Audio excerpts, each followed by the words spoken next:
नमस्कार दोस्तों, मैं रवि कुमार आपके अपने चैनल स्टडी पैकेज में आपका स्वागत करता हूं। दोस्तों, आज मैं आपके लिए बेहतरीन क्लास लेकर के आया हूं और आज इस वीडियो के माध्यम से मैं आपको बताऊंगा कौन कौन अंग्रेज कितने दिन तक यहाँ पर रहा और किस तरह का उसने शासन किया। उन सभी गवर्नर जनरल व वायसराय के बारे में मैं बताऊंगा। कल की वीडियो में मैंने दोस्तों बताया था आपको बक्सर का युद्ध, प्लासी का युद्ध 1757 में हुआ था। अब वहीं से मैं स्टार्ट कर रहा हूँ। दोस्तों, ध्यान से देखना मेरी वीडियो को। देखिए, ये लॉर्ड क्लाइव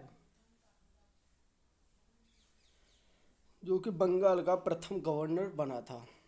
कौन बना था? लॉर्ड क्लाइव बंगाल का प्रथम गवर्नर। इसका कार्यकाल रहा था 1757 से लेकर के 1760 तक। फिर इसका दोबारा कार्यकाल रहा था 1765 से लेकर के 1767 तक। आप भी ये सोच रहे होंगे ये बीच में कहाँ गायब हो गया था। बीच में जो बक्सर का युद्ध हुआ था, तो बक्सर के युद्ध में ये नहीं था, ये सिर्फ प्लासी के युद्ध में रहा था और इसी ने अंग्रेजी साम्राज्य की नींव डाली थी। अब इसका काम क्या था, अब वो भी सुन लीजिए। Lord Clive east India company द्वारा भारत में नियुक्त होने वाला प्रथम गवर्नर था। लॉर्ड क्लाइव कौन था? ईस्ट इंडिया कंपनी द्वारा भारत में नियुक्त होने वाला प्रथम गवर्नर था।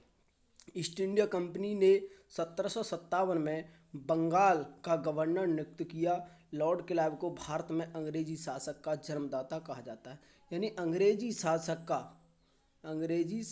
का या शासन का जन्मदाता किसे कहा जाता है भाई? एग्जाम में अक्सर करके ये पूछ लिया जाता है, वो है लॉर्ड क्लाइव। और ये भी क्वेश्चन आप लोगों से पूछ लिया जाता है कि भारत का या बंगाल का प्रथम गवर्नर कौन था? तो ये था लॉर्ड क्लाइव। अब जो दूसरी जो घटना होगी मुख्य, वो आगे है।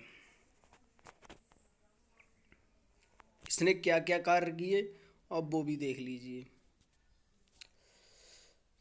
क्लाइव ने बंगाल में द्वैध शासन की व्यवस्था की, जिसके तहत राजस्व वसूलने, सैनिक संरक्षण एवं विदेशी मामले कंपनी के अधीन थे, जबकि शासन चलाने की जिम्मेदारी नवाबों के हाथ में थी।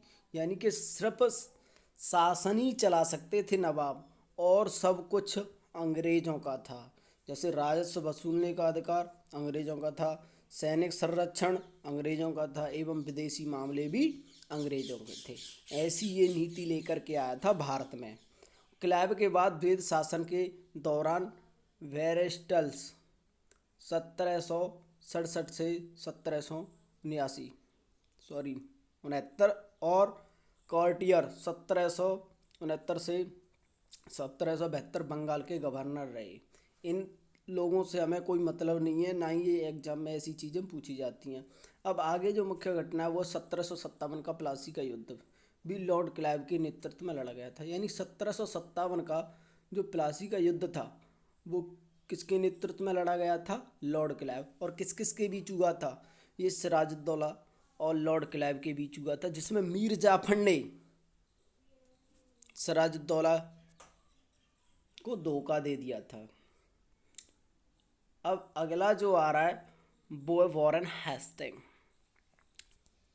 वॉरेन हेस्टिंग का कार्यकाल रहा था 20 अक्टूबर 1773 से लेकर के 1785 तक।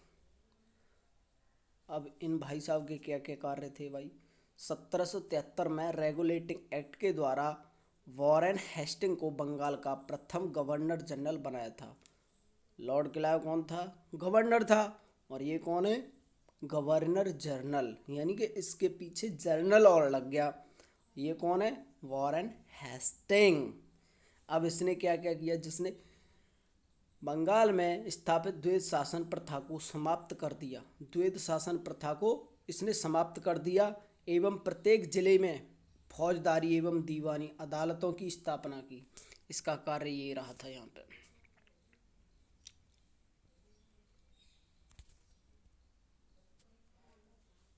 और हेस्टिंग के समय में रेगुलेटिंग एक्ट के तहत 1774 में कलकत्ता में उच्च न्यायालय की स्थापना की गई।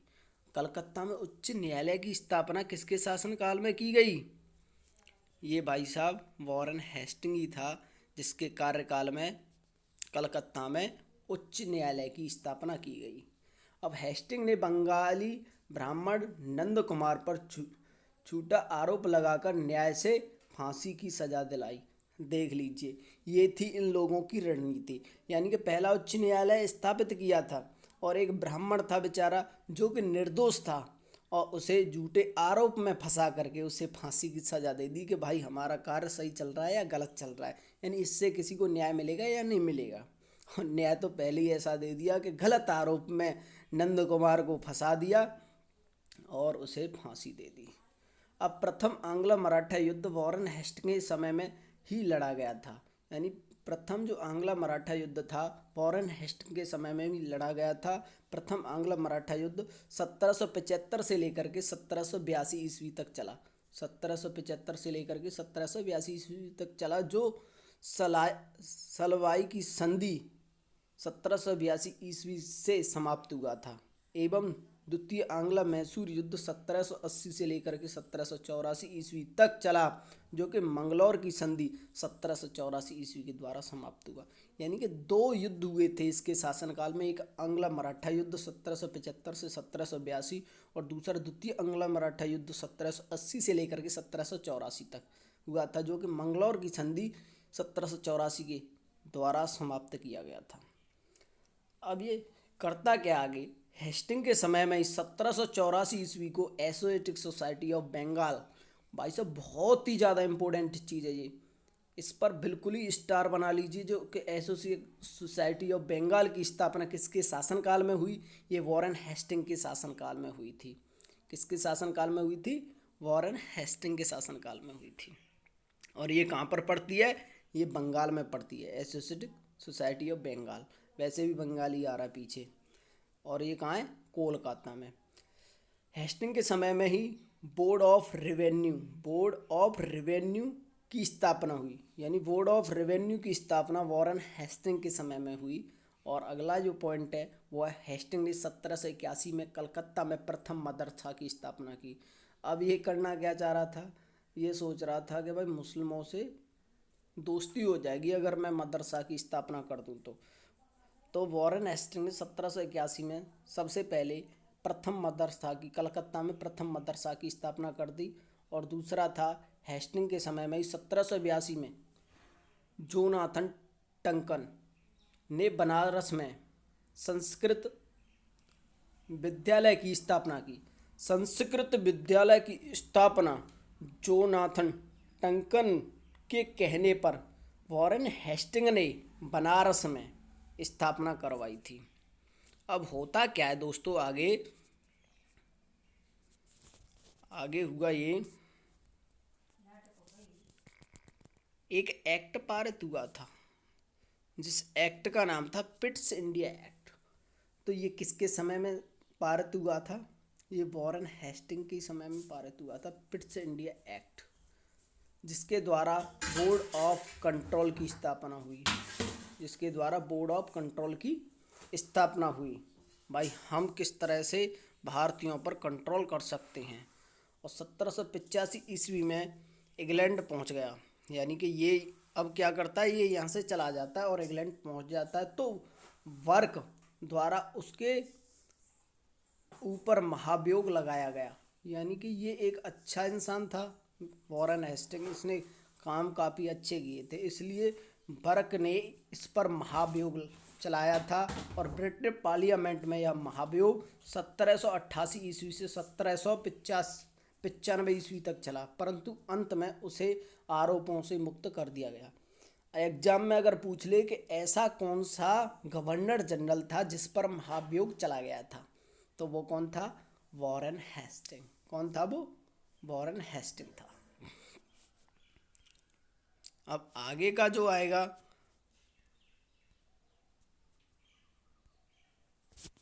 उसका नाम है सर जॉन मैकफर्सन।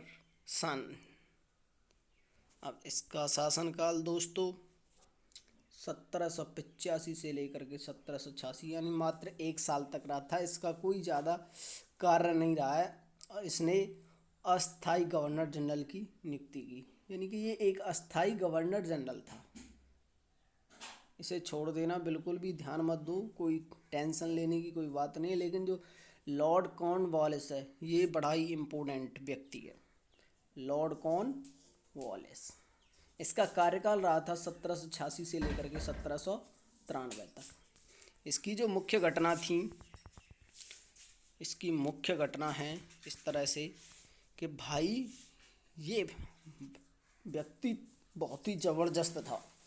और ज़बरदस्त किस तरह से था, इसने सबसे पहले क्या किया, इसने सिविल सेवा और पुलिस व्यवस्था की स्थापना की। यानी कि लॉर्ड कॉर्नवालिस को ही सिविल सेवा और पुलिस व्यवस्था का जनक कहा जाता है।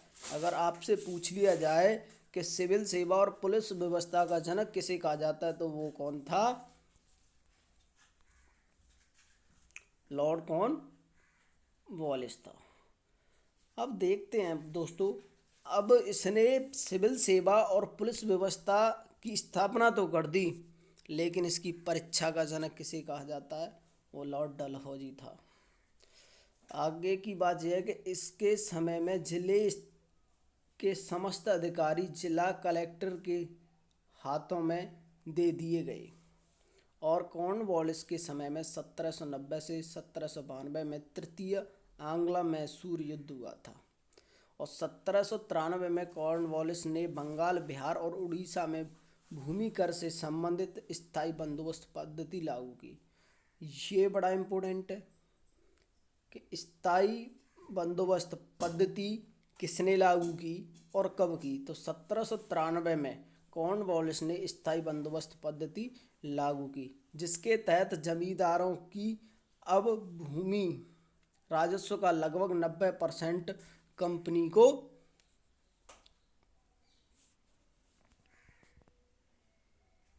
तथा लगभग 10% अपने पास रखना था। यानी कि 90% कंपनी लेगी।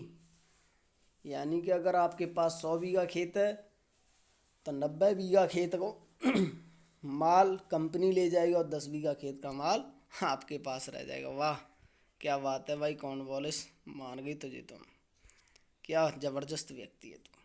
कॉर्नवालिस ने जिले में पुलिस थाना की स्थापना कर एक दरोगा को इसका इंचार्ज बनाया। भाई व्यवस्था आज भी चल रही है कि दरोगा इंचार्ज हो जाता है। अब इसके बाद आता है भाई सर जॉन सोर। इसकी भी कोई खास ज़्यादा घटना नहीं है। ये 93 से लेकर के 98 तक भारत में गवर्नर जनरल रहा।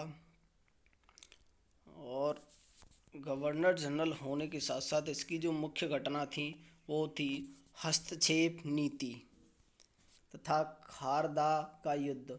सर जॉन सोर के काल की महत्वपूर्ण घटना थी। खारदा का युद्ध 1795 में मराठों एवं निजाम के बीच लड़ा गया। यानी खारदा का जो युद्ध था 1795 में मराठों एवं निजाम के बीच लड़ा गया। फिर है सर अर्ल क्लार्क, ये भी इतना इम्पोर्टेंट नहीं है, इम्पोर्टेंट है हमारा लॉर्ड वेलेजली। लॉर्ड वेलेजली, जली से ही आप समझ गए होंगे कि भाई जली क्यों जली। अब ये क्या क्या करेगा जलने के बाद, अब देखते हैं। इसका शासनकाल रहा था 1798 से लेकर के 1805 तक। इसे बंगाल का शेर भी कहा जाता है। लॉर्ड वेलेजली को बंगाल का शेर कहा जाता है। आपसे पूछ ले किस अंग्रेज को बंगाल का शेर कहा जाता है, लॉर्ड वेलेजली। और जो जलती है तो क्या मांगती है, सहायता मांगती है। तो सहायक संधि किसने लागू की, लॉर्ड वेलेजली ने। लॉर्ड वेलेजली ने सहायक संधि लागू की। भारत में सहायक संधि का प्रयोग वेलेजली से पहले फ्रांसीसी गवर्नर डुप्ले ने किया था। यानी कि लागू किसने किया था, लॉर्ड वेलेजली ने। क्योंकि जो जलता है वही तो सहायता मांगता है। भाई आग लग गई मुझमें, मेरी आग को बुझाओ, सहायता करो सहायता करो, इस तरह से। और इससे पहले भी जो एक फ्रांसीसी था जिसका नाम था डुप्ले।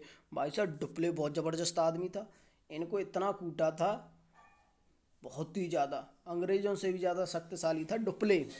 लेकिन वो तो यह कि संधि के कारण ये फ्रांस लौट गया था। वहाँ की महारानी ने दोस्ती कर ली थी अंग्रेज़ों के साथ, इसलिए इसे लौटना पड़ा। नहीं तो अगर डुप्ले अगर भारत में होता तो अंग्रेज़ों का शासन कभी नहीं होता। ये बिल्कुल कटी पर रहता था अंग्रेज़ों की पे। अब हुआ क्या दोस्तों, पहले जली के समय में हैदराबाद, मैसूर, तंजौर, अवध, जोधपुर, जयपुर, बूंदी, भरतपुर और पेशावर ने सहायक संधि पर हस्ताक्षर किए। भाई सहायक संधि पर इन लोगों ने हस्ताक्षर तो कर दिए, लेकिन पहले जली ने 1800 ईस्वी में नागरिक सेवा में भर्ती हुए युवकों को प्रशिक्षण देने के लिए फोर्ट विलियम कॉलेज की स्थापना की। वाह क्या क्वेश्चन है भाई साहब। जो फोर्ट विलियम कॉलेज है बहुत ही इम्पोर्टेंट है। फोर्ट विलियम कॉलेज की स्थापना 1800 ईस्वी में किसने की थी? वेले जली ने की थी। और वेले जली के काल में ही चौथा आंग्ल मैसूर युद्ध 1799 में हुआ, जिसमें टीपू सुल्तान मारा गया। ये भी जबरदस्त क्वेश्चन है। यानी टीपू सुल्तान किस युद्ध में मारा गया? चौथा आंग्ल मैसूर युद्ध। कब मारा गया? 1799। किसके शासनकाल में? वेले जली के शासनकाल में मारा गया। अब इसके शासनकाल में द्वितीय आंग्ल मराठा युद्ध 1803 से लेकर के 1805 ईस्वी तक हुआ। यानी कि द्वितीय आंग्ल मराठा युद्ध 1803 से लेकर के 1805 ईस्वी तक हुआ। अब इसके बाद अगला जो आएगा उसका नाम है लॉर्ड कॉर्नवालिस। अब दोस्तों वीडियो शायद ज़्यादा लंबी हो जाएगी, इसलिए मैं आज इस वीडियो को यहीं पर समाप्त करता हूँ। आगे लॉर्ड कॉर्नवालिस के बारे में पढ़ेंगे। वीडियो अच्छी लगी हो तो लाइक करना, शेयर करना। जय हिंद दोस्तों।